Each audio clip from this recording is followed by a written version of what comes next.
जो भी लोग इस तरह की कहानी में मुतला हैं, जो भी लोग इस कहानियों के पात्र हैं, समाज से ही आई हुई ये कहानियां हैं, जो भी इसके पात्र हैं वो कृपया अपने आप को सुधारें और अपने बारे में सोचें, क्योंकि ये सबके साथ हो सकता है।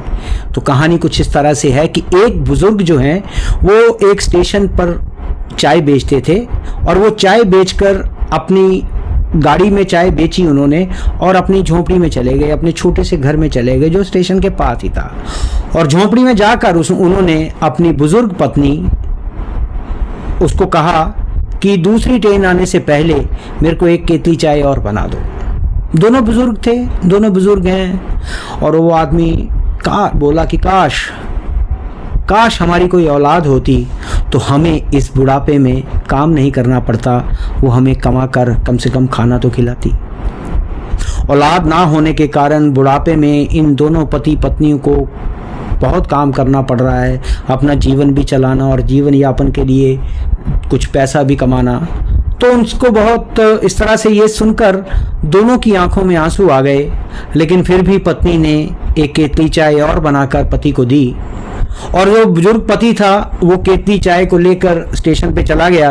अगली गाड़ी आई और उसने वो चाय जो है वो उस गाड़ी में बेची।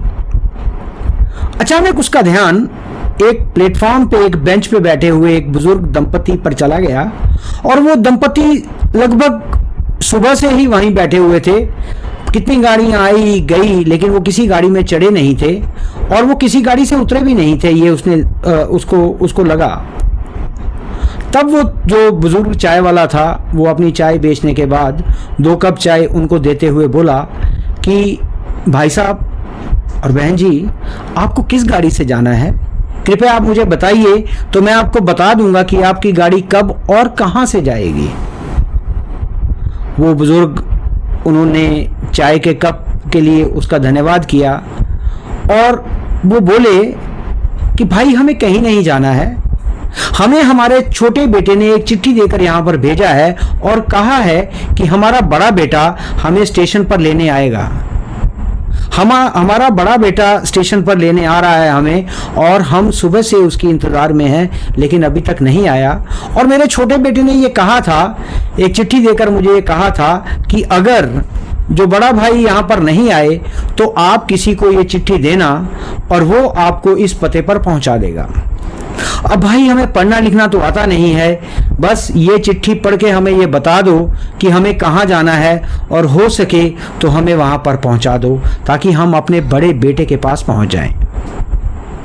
चाय वाले ने बड़ी उत्सुकता के साथ वो चिट्ठी पढ़ी और चिट्ठी पढ़ते ही वो चकरा कर ज़मीन पर गिर गया। वो बुजुर्ग चकरा कर ज़मीन पर पड़ गया। उस चिट्ठी में लिखा था कि ये मेरे माता पिता हैं, ये मेरे माता पिता हैं और ये अब किसी काम के नहीं है, हम इनको नहीं रख सकते। जो भी इस चिट्ठी को पढ़े वो कृपया इन स्टेशन के पास जो वृद्धाश्रम है वहां छोड़कर आ जाए। चाय वाले ने सोचा कि मैं बेऔलाद हूं और इस बुढ़ापे में काम कर रहा हूं। अगर औलाद होती तो मुझे काम नहीं करना पड़ता, ऐसा मैं सोचता हूं। लेकिन इन बुजुर्ग दंपति के 2 बेटे हैं, 2 बेटे हैं, एक नहीं 2 बेटा है, लेकिन दोनों में से कोई भी किसी को रखने के लिए तैयार नहीं है। मित्रों, सुख या दुख जो है वो औलाद से नहीं मिलता। सुख या दुख अपने कर्मों के अनुसार है। अगर आज हम किसी का मन दुखाएंगे तो कल वही हम पे भी लागू होगा, क्योंकि रेसिप्रोकेशन जो है वो इस दुनिया का लॉ है, इस दुनिया का कानून है।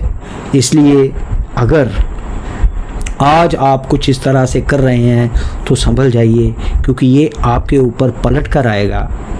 अगर आपके कर्म अच्छे हैं तो आप अकेले बैठकर भी खुश रह सकते हैं, लेकिन अगर आपके कर्म ठीक नहीं है, आपके काम ठीक नहीं है, तो राजगद्दी पर बैठकर भी आप दुखी ही रहोगे। इसलिए ये कमी किसी और की नहीं है, ये संस्कारों की कमी है। क्योंकि जब हम गाय को छोड़कर कुत्ता पालना शुरू कर देते हैं तो हम कहाँ लेके जाएंगे सब कुछ। समय इससे भी बुरा हो सकता है।